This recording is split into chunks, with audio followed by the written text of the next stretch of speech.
Welcome everyone to day 3 of the Turn It Up virtual conference. My name is Amy Hubbard and I'm a director and co-founder of Kapia.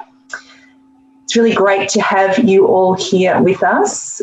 Before we commence today's session, I would like to acknowledge the traditional custodians of the various lands on which we join today and the Aboriginal and Torres Strait Islander people participating in this session. I pay my respects to elders past, present and emerging, and recognise and celebrate the diversity of Aboriginal people and their ongoing cultures and connections to the lands and waters of Australia. Just so you're all aware, if you haven't been to another session at the conference, we are recording each session. And if you'd like to access a copy of this recording, because you can't get enough of Andrea's great knowledge and the conversation today, you'll need to sign up to our newsletter, so we'll share those details shortly, and they're also just being placed in chat. So everything's being recorded, which means the people that can't be with us can hear these stories in the future. So we're here today to hear from Andrea Cook, and her session is about the Citizen Kid, Lessons in Engaging Children in Civic Life. And so, Andrea, I have to say that, and I know whenever I share this with people that we know, sometimes I see you squirm, but back in 1998 at RMIT, Andrea was my lecturer, tutorer, and she introduced me to this world of participatory planning. So, that's a long time ago, like 23 years ago. And from meeting Andrea, she changed my path completely in my life. I was heading down the urban planning path of probably a strategic planner at local government. And look where we are today, Andrea.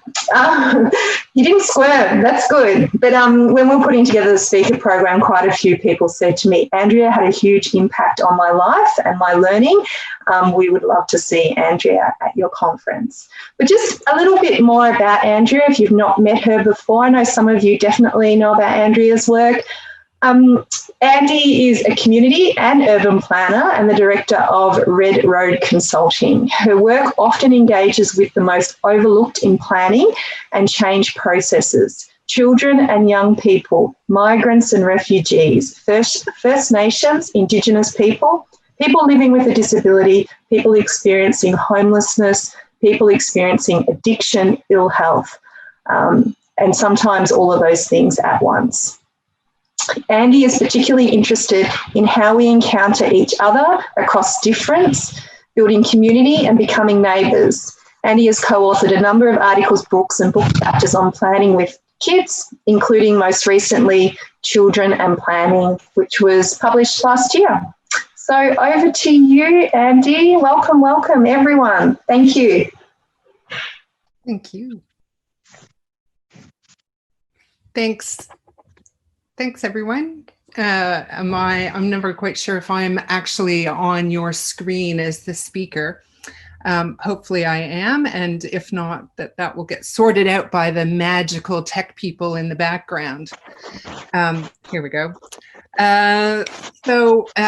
Welcome to today. I'm going to ask that the instructions for linking to Mentimeter, which is a tool I'm going to be using, and hopefully you've been using that with other sessions, are put up in the chat. So probably the easiest way to deal with that is to use the QR code on your phone, and then you can sort of see me on the screen and the presentation on the screen, including the results from Mentimeter, and then just do the sort of participatory elements on your phone. So if those instructions are there, great.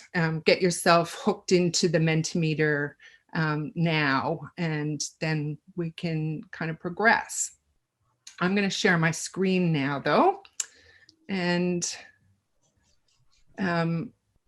I've put the QR code in on one of the screens as well, so you should be able to scan it from there too. So it's a delight to be part of today's conference. I know that I have ceased squirming about that story, Amy, because I think it sort of underscores what a kind of fraternity / sorority we all are in this space in Australia and beyond. And so it's really great to be part of today's conference. What a well-organized conference, by the by. It's been great. The sessions I've been able to attend have been fabulous. So hopefully I'll contribute to that fabulousness. Oh dear. And now there we go. So I'm going to be speaking about children and engagement today. And I'll just start with my own acknowledgement of the land from which I'm speaking from, which is Wurundjeri country, unceded country. And I'd like to acknowledge elders past, present, and emerging, and with an emphasis, I suppose, on the emerging, because we are speaking about Indigenous, we're speaking about children today, so I'd like to make a special mention of Indigenous kids here and really around the world, because they're carrying the baton forward in terms of reconciliation, in terms of care for country and so on. So special acknowledgement to Indigenous kids. And I thought I'd introduce you to Andy as a kid. So this is me, age 4. And I think I was fresh from going on a bit of a runaway experience with my best friend, Vicky Peters.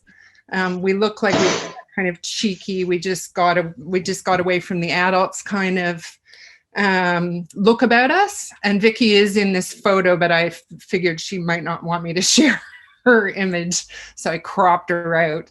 Apologies, Vicky, but 4-year-old Andy was a sort of adventurer, and I'm trying to channel her, or I was trying to channel her in constructing today's discussion, really, about children and engagement. So just a bit of housekeeping before we launch into that discussion. I'm happy for audio and video, well, the video to remain on. If you could mute yourselves unless you're chatting, that would, or unless you have a, or you're being asked to have a chat with us, that would be great. I've worked in some spots where we can have some questions and some discussion, but feel free to ask questions and discussion in the chat function of the Zoom as well. And as mentioned, we're using Mentimeter. So here's the QR code that might be the easiest way to just scan it and get onto that if you haven't already. And we might test that out now by learning a little bit more about you, the audience. So I'm going to ask you a few different questions in the hammer or nail vein of things. So the first question is, when you were a kid, would your friends have described you as a cloud or a rock?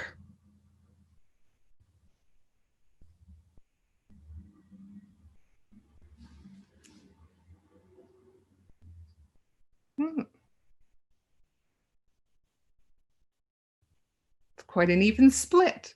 And if you want to share why you think you're more of a rock or a cloud in the chat function, again, feel free to do that. And unfortunately, I can't see the chat, but feel free to pipe up. I'll be able to see the chat later. And if there are any pressing questions, I'll be alerted. Okay, so our next question, to get us all in the frame of mind of sort of expressive, childhood, imagination, all that sort of stuff. Is your creativity more like a snowflake or boiling water?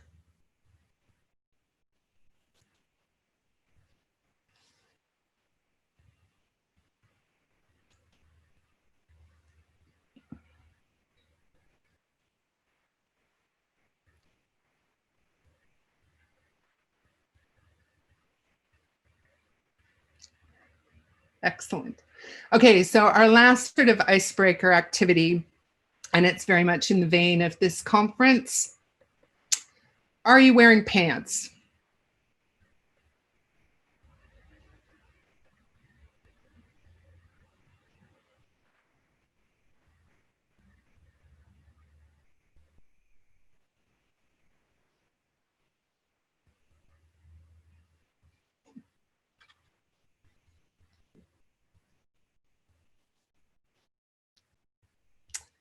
Excellent.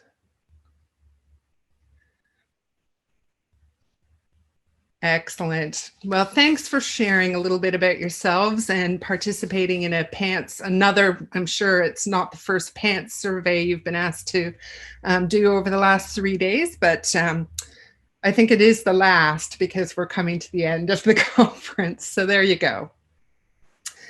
All right. So I'm going to be chatting about 3 different kind of arenas, and they're slightly,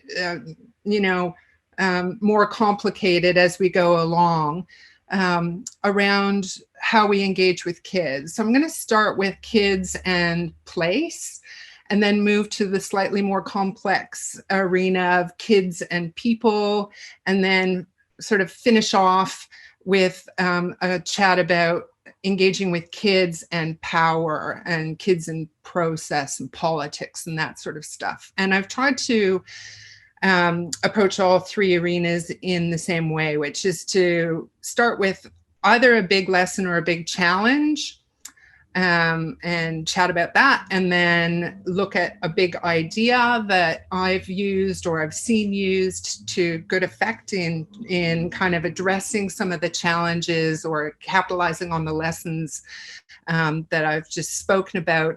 And it'll also be then that we'll have a chance to talk with amongst the group about any other ideas, big ideas that people are coming across in terms of engaging kids. So why don't we just start with a chat about kids and place and kids in place. And I think this quote from Claire Cooper Marcus was something that really startled me in respect to kids and place when I was first kind of working in this arena. And she said, more is known about the behavioral needs of some species of wild animals in their natural habitats than is known by about children in theirs. And I found that really shocking.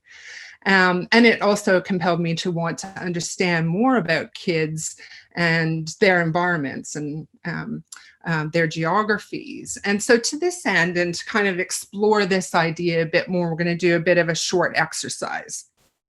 So I'm going to get you to close your eyes, and I want you to think back to the first place that you remember being really special to you. So a place that you felt really proprietal about and that you wanted to protect.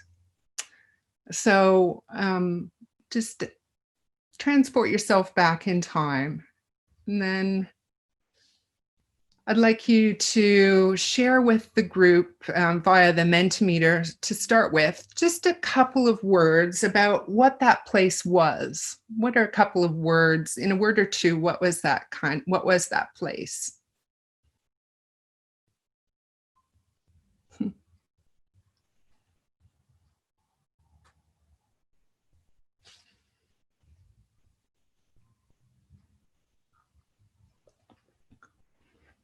A construction site, fabulous. Backyard.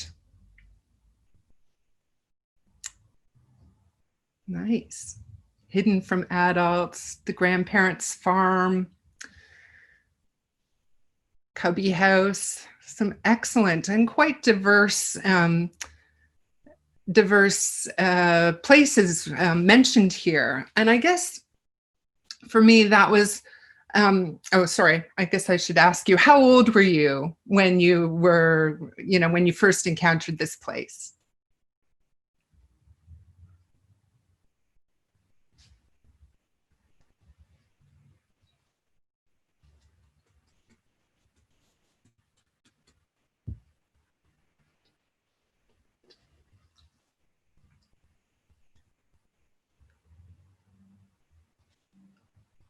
Beauty.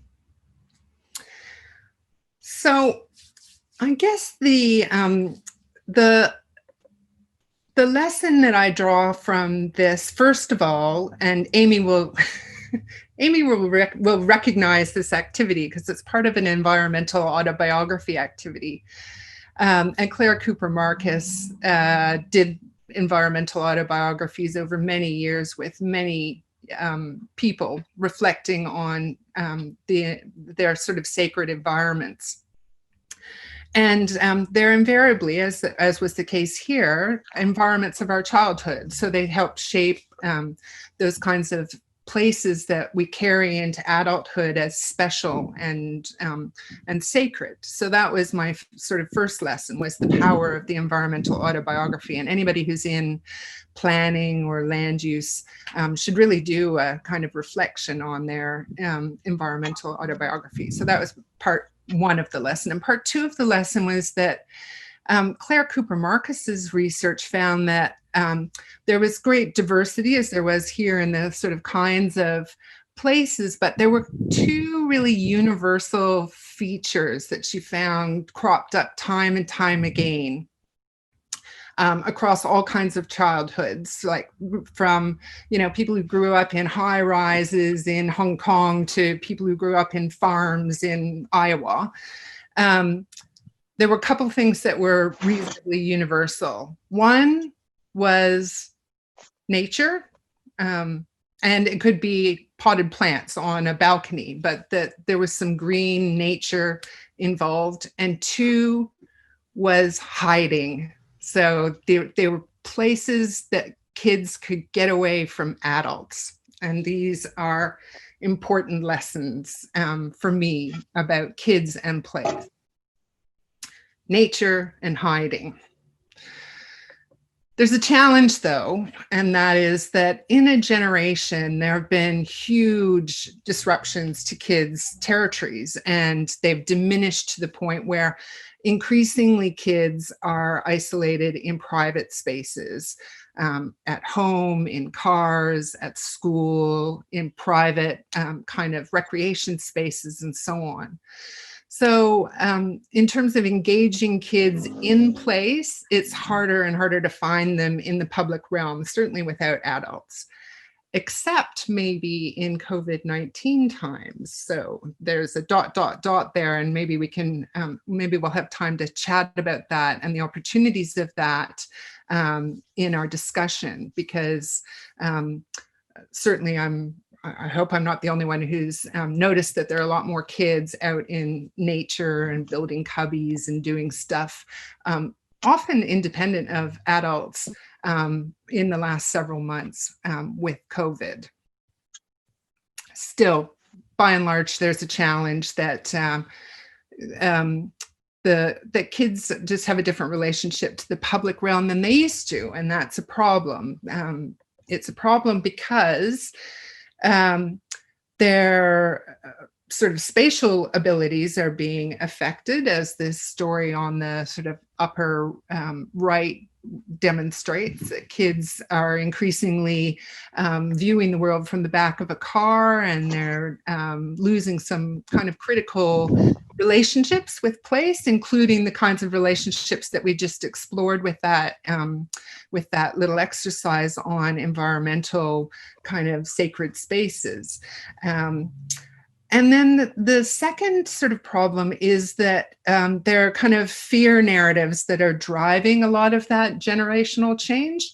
And that includes stranger danger, but also just kind of accident safety and, you know, fears of trees and fears of animals and fears of falls and all those sorts of things that are very pervasive and can even happen to people who are advocates for getting people out and about, like myself. So I'll just tell a little story about my PhD research, which involved kids active travel, and we had a group of children out in a public space without their adults, without their parents. Their parents had given permission for us to take them away and do research on them for the afternoon. And the kids entered this space and were immediately up a tree, just like the girl on the left-hand side of the screen there. And even though we were all advocates for exactly that kind of behavior, we started fretting because the trees were, what if they fell out of the trees, and what if we returned broken children to their parents, and so the fear narrative is, you can poo-poo it, but it's actually it's a very visceral, very powerful kind of problem that's attending this generational shift with the relationship between kids and place.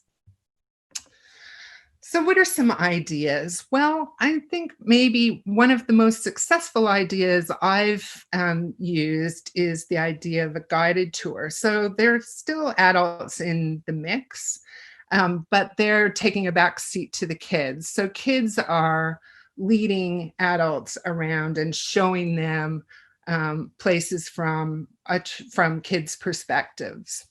And unfortunately, the Mentimeter wouldn't let me embed videos in my PowerPoint, so I had to kind of give that away as an additional option. But there's some lovely video of being led by children on guided tours around and about. And I'll try and put up a link to the second grade idea, which is using nature as a kind of backdrop for performance and play-based engagement activities.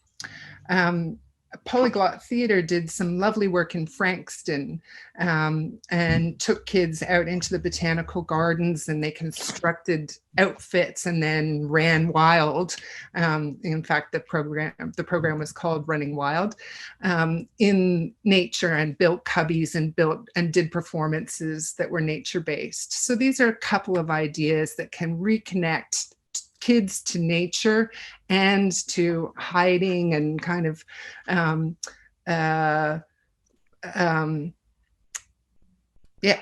So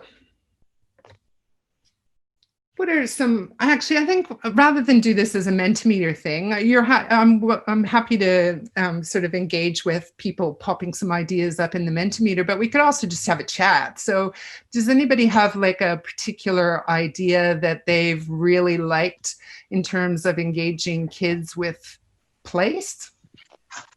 Hi, Andrea. I'm Sam. I engage with children a lot, and one thing we've used in the last 6 years is a wizard called Simseller Bim, who we use to get the kids to think outside the square. And so he can be many characters, but he really takes the kids on a journey in the place that we're designing. And that's always been a great way to get the kids to think about place and space, I suppose. Lovely. Does anybody else want to quickly share? I'll quickly share, Andy. I'm an early childhood teacher. I moved into management a while ago, but in my previous role, I had the honour of designing a new early childhood service, and I surveyed all the 4-year-olds that were in the other services that I managed around what did they think needed to be in a high quality early childhood education service. And for 3 months we drew pictures, and they showed me through their pictures what they felt they needed, and it was just so insightful, and so it was such an incredible exercise. Not once did they say toys, but they debated over air conditioning or ceiling fans or carpet or tiles or blinds or curtains, and all the things I was meeting with the contractors about. The 4-year-olds were having these debates themselves, and it was just amazing. It was a really great exercise. That's excellent. And I think you've captured one of the things that's often incredibly powerful with any kind of group work, which is that kind of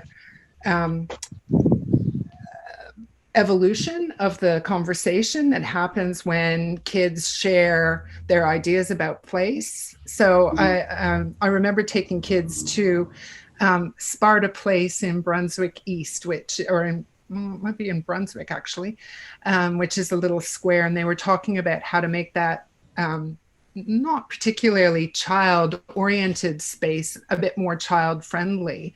And so they had lots of really interesting ideas about kids shops and so on. And then they got into a really fascinating and very quite sophisticated conversation about planning and doing shop top kind of housing and shop top, purpose-built things, atop the shops. And I was like, wow, you guys are really sophisticated urban planners. You're talking about very sophisticated urban planning ideas. Yeah. So, and as a group, they sort of went to that space. And that's actually a perfect segue into the next part of the chat, which is talking to kids about people and with people. And again, I think we'll just start off with a bit of a pop quiz, and it links a little bit back to what we were just talking about in terms of place, but I'm gonna, and this is timed, and so it's a sort of yes, no, true, false quiz, and the winner will be the person who gets the most answers right in the fastest amount of time. So here we go.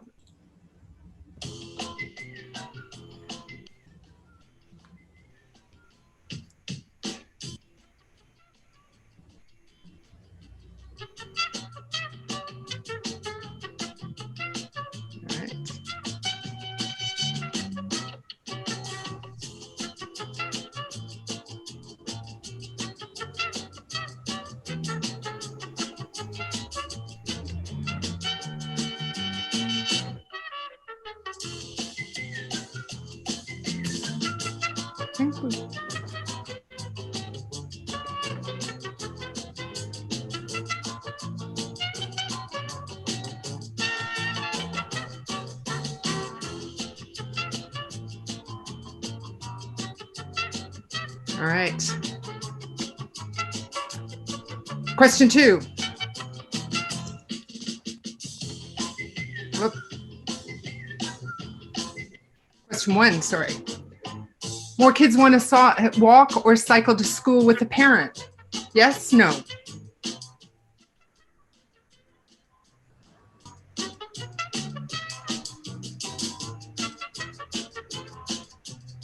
Okay.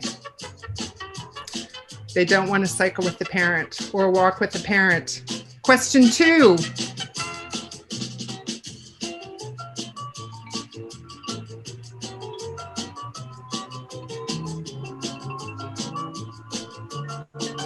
More kids would like to be driven to school. Yes, no.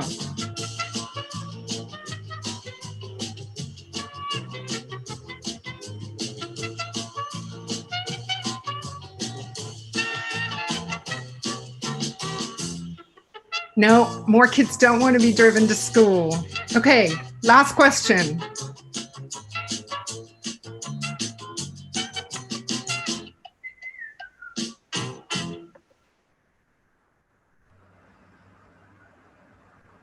More kids would like to walk or cycle to school with friends.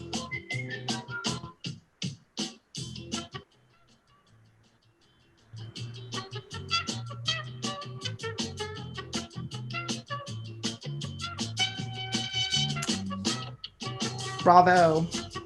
All right. So I just wanted to do that to illustrate that, well, mainly to catch you up on whether kids wanted to walk or cycle to school with parents. And the answer is no, they don't. They don't want to be with parents. Yuck. They do want to walk or cycle with other kids. They want to do anything with other kids, basically. So they want to take public transport with other kids. They want to cycle with other kids. They want to do all of that. Many would like to do things alone, particularly riding a bicycle. A small number currently walk alone, and a fewer would like to do that. But in all categories, they really just didn't want to do any of their travel to school with a parent. So the lesson: kids want and they really need social lives that are independent of adults. And this is a challenge for many of the reasons associated to the last, to kids in place, which is that we're quite worried about children's independent lives. And as a result, kids' spatial lives, their lives out in the city, is very supervised by adults, but so too are their social lives. So increasingly kids have organized play dates, they belong to organized sporting clubs, they're there's much less of a proportion of their playtime is spent with them just kind of going off and playing, and much more is organized and mediated by adults. And that often includes the kinds of relationships that kids have. So kids' relationships with their peers is increasingly kind of gate kept and often designed even by adults. And this is a problem because it sort of reinforces a second part of that kind of fear narrative, which is about strangers. And in terms of community, strangers are a really important part of our communities. Leonie Sandercock talks about when strangers become neighbors, or where strangers become neighbors, which is in our local neighborhoods. And if we're too frightened of strangers as adults, that gets conveyed onto kids, and they develop a fear of strangers, and it impedes their chances to have healthy relationships with people they don't know very well. It makes them worried about other people in the public realm, and it kind of reinforces problems that we've had for millennia with stigma and racism and bigotry and all those sorts of problems.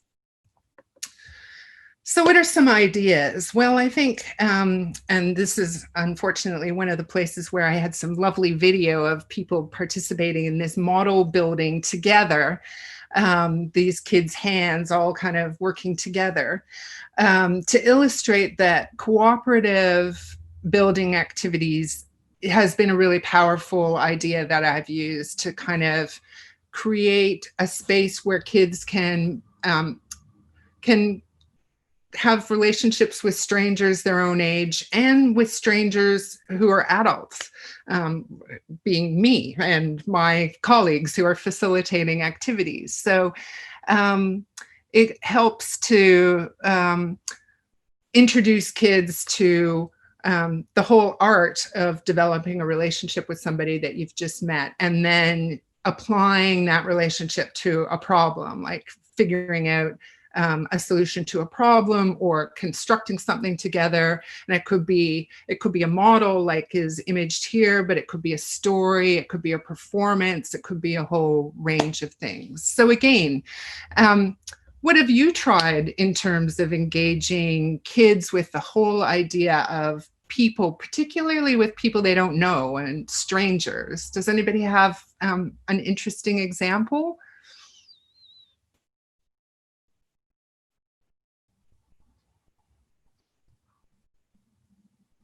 And you can share in the Mentimeter, but if somebody wanted to share on the video as well, that would be great.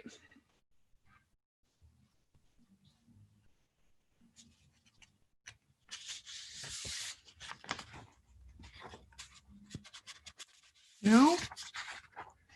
I guess I could share one of the harder experiences I've had, which was doing some work around the new medically supervised injecting room, which has that kind of fear of encountering other people in the community at its very heart. Some of the people in the areas, the spaces around the medically supervised injecting room are challenging characters, and children are often used specifically as a way to kind of say we shouldn't have that kind of service, or those people shouldn't be in the community. And one of the most powerful consultation experiences I've had was just setting up a space outside that injecting facility, which is also a community health service. So there are other things happening in that area. And having chats with kids and their parents and people who were using drugs all in the same space. And it wasn't nearly as horrifying or terrible for anybody as one would have imagined, or that we heard it could be, or whatever. And in fact, I think one of the most amazing things was how protective people who were using drugs were of kids. So when asked about the public realm and what could be done to make it a more inclusive and friendly kind of public realm space, they often said, well, you should keep people like me away from the kids. So it was kind of interesting insights. Yeah. Did anybody else want to share on video before we move along?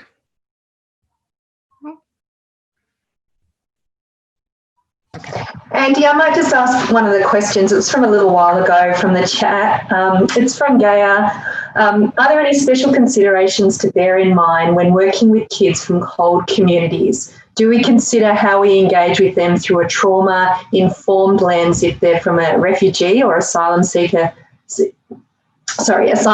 background, or are all kids the same? That's such an interesting and potentially thorny question, because I think it's thorny in that we can get ourselves tied up in knots about about the ethics of consulting with kids. And I know, coming from a kind of academic and research background, the ethics of working with kids about questions of planning and place and pretty much anything are much more controlled and constrained. And if they come from a refugee background, if they have a disability, if they have any other kind of intersecting vulnerability along with being a kid, it's almost impossible to gain permission to go and have sort of conversations with those kids. But I suppose my first bit of advice is keep seeking that permission, because the alternative to being artful about how you design that kind of consultation is to leave kids out of the consultation altogether. And I think that's a worse outcome. I think not being heard is worse than being heard in a maybe imperfect kind of way. I think ultimately none of us is able to run an entirely perfect engagement activity. There will always be something that we need to learn from that activity and apply next time. And it may be that you weren't thinking carefully enough about the specific kind of backgrounds of the kids who came, and that they struggled to engage with the topic. But again, going back to the example I just gave of talking to kids in front of the medically supervised injecting room, many of those kids are from CALD backgrounds. They're living in public housing on the estates in Richmond. And I think my insight into that is that they're just really interested in talking to you more than they are about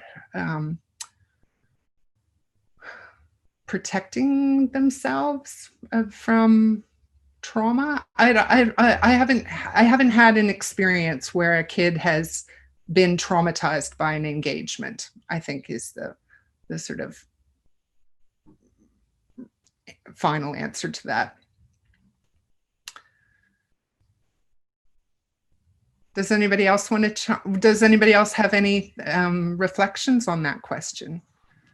I've got one comment, Andrea, but a few years ago we worked with the Adult Migrant Education Service Youth Program, and we worked with a group of newly arrived young people, they're in their early teens, and we were working with them around a vision for Dandenong. And there was one guy, Mr. Dog, he'd really only come from the refugee camp in Kenya the previous weekend before he started this 6-week intensive engagement community development project.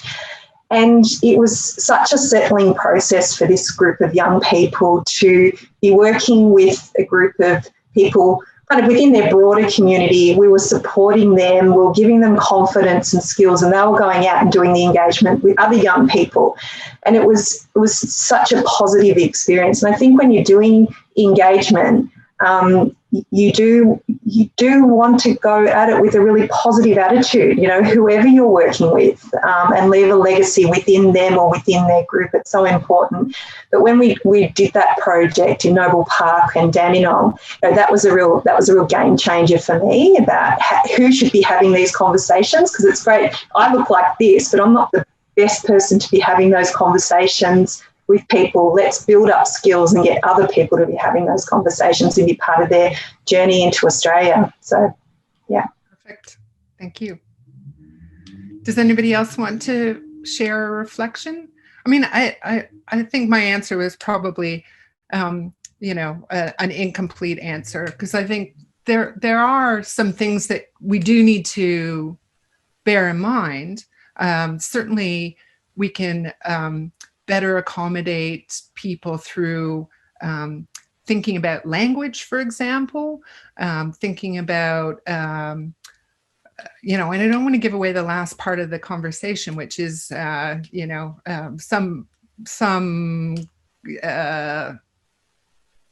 I'm just going to move along, because I think maybe the last third of this conversation might help with the answer to this question, which I'm obviously stumbling around over.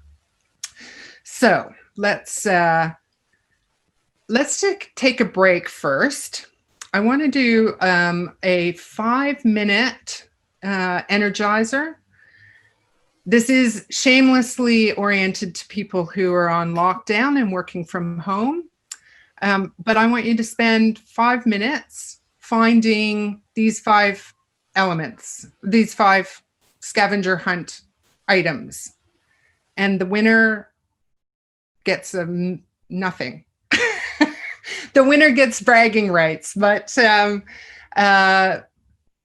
it would still be fun to sort of get out of your chair and go off on a scavenger hunt. So you're off to find a writing implement, the weirder the better, a pair of COVID-19 worthy track pants, a backpack or a bag, a toy, and something with your name printed on it. Off you go.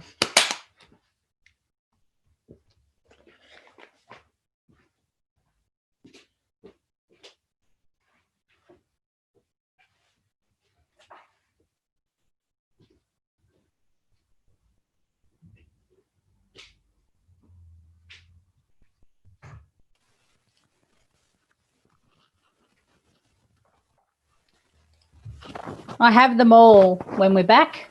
You have them all. That was the quickest 5 minutes ever. Let's see. We need video evidence. Okay, something with my name on it. Just happens to be my 1986 McDonald's badge that is sitting here in the office to remind me where I started. Wow. A pair of tracky dacks covered in cat hair. So that's definitely COVID proof. A writing implement is just my pen. A toy, something that I had during Australia Day pop-ups in Bass Coast. The backpack. Oh, yes, here it is.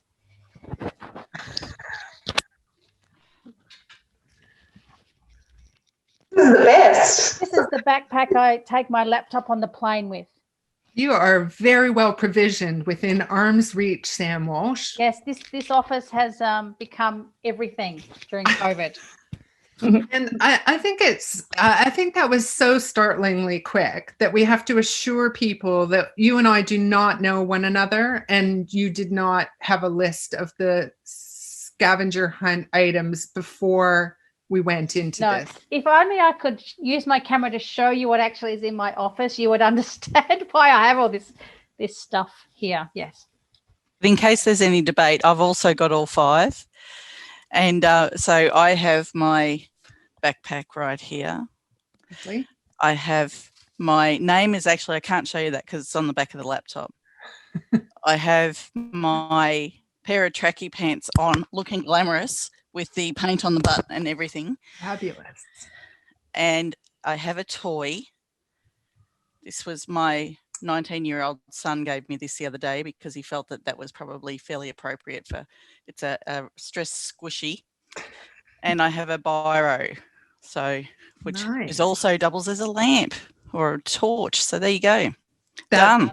That is a very fancy writing implement. So we have first and second place. Well done to the scavenger hunt people. Well, and it's just as well because, as is typically the case, I'm you know, more ambitious with my agenda than time permits. So I'm going to plow along to talk about the last last arena that I wanted to chat about, which is how we engage kids with questions of power and influence and politics and all of that sort of stuff. And I guess the first thing to mention is that kids have always been in this space. This is a natural place for them to be. And here children at the Children's March that were part of the civil rights movement with Martin Luther King. But, you know, I think children reflect a kind of naturally equipped capacity to speak truth to power that is recognized by many campaigns around the world and continues to be an emphasis for activism, is bringing young people's voice to that activism. So the lesson for me in all of that, in that kind of history, is really one that's a natural place for children to be. It's not abnormal for children to be part of political discussions. And that second, and this is maybe more pointed, that our role isn't just to listen or engage or have fun with kids, but sometimes it's really to emancipate kids. It's really about giving power to their voice and helping them find the change that they need in the world. So one last little activity. Do you think that this photo, which was a child-generated photo, is something that this kid likes or dislikes about her neighborhood?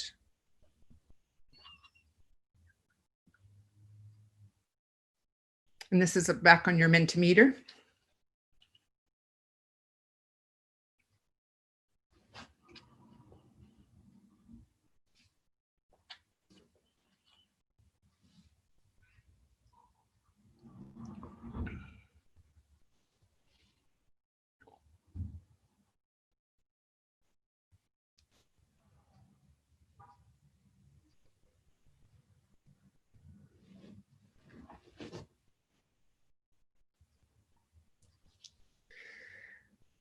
All right.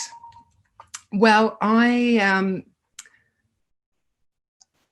like this little activity because it does highlight that the way that we interpret information from kids is sometimes not right as adults. And the sort of annotation to that image was that she liked that area because that's where she plays hide and seek with her friends. And so all the sort of, you know, reasons that we don't like it, you know, the kind of aesthetic reasons, the, you know, the bars, the sort of imagery of, you know, being behind bars and all that sort of stuff wasn't the kids' experience of that place. And so for me, this is a lesson around agency and around really listening to children's own voice and allowing their agency to take center stage in engagements about and with kids. A challenge to that, though, is that kids' views are largely filtered by adults. So hands up just on the video. How many of you have had an adult speak for a kid at a consultation you've been running or facilitating? I have. Many times. So, and I think that's, that's a pretty routine example. Yeah. So I can see a bunch of people have had that experience. So it's a challenge because adults like to speak for kids. They like to interpret what kids think and want and need. But that's not always accurately the case. So some ideas that have helped me with that particular challenge have been using co-research and co-planning projects, as Amy described. So really training up young people to go and be the facilitator with other young people, other kids, other people in their community, could be not kids, could be with adults.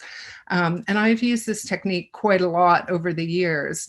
And going back to that question about the college community, I've used it a lot in college communities and in, communities where there are kind of particular vulnerabilities. So whether that's being a tenant in public housing or having a disability or coming from a refugee background or what have you, that training kids up as co-researchers, one, brings their agency into the whole process of designing the engagement or the research or what have you. And second, kind of helps access other kids that you might not have access to because you're, the blonde white lady who's running the consultation process. So any tricks or tips or things you've tried in relation to engaging kids around decision-making and power that you want to share quickly before we run out of time? You had any interesting experiences? And again, you can share in the Mentimeter, but if anybody had a project or a program that they've tried that really worked well in this space around power and activism, say, let us know. I mean, a huge and powerful example are the sorts of activisms that have been child designed that are happening around climate change, for example, or in the US around gun control and school shootings and so forth. So there are some really wonderful examples of child-led engagements with power and politics. I ran a short leadership course with some primary school students, and we spent a lot of time talking about all the things that we want to change at school and doing the big dreaming. And then I had them discuss between themselves how to differentiate between advocacy and implementing change yourself. So they were sorting out what are things that we can do and what are things that we need the big people to help us with. And it was cool to see them explain to each other those differences and nut it out themselves.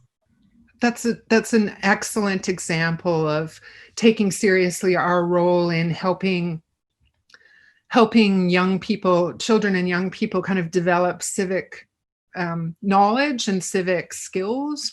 That's a really excellent example, because kids don't come into the space knowing everything about what advocacy is or what power is. I mean, we play a role in facilitating people kind of learning to understand those ideas and influence those spaces. And as a planner, sorry. We've got about 5 more minutes. Right.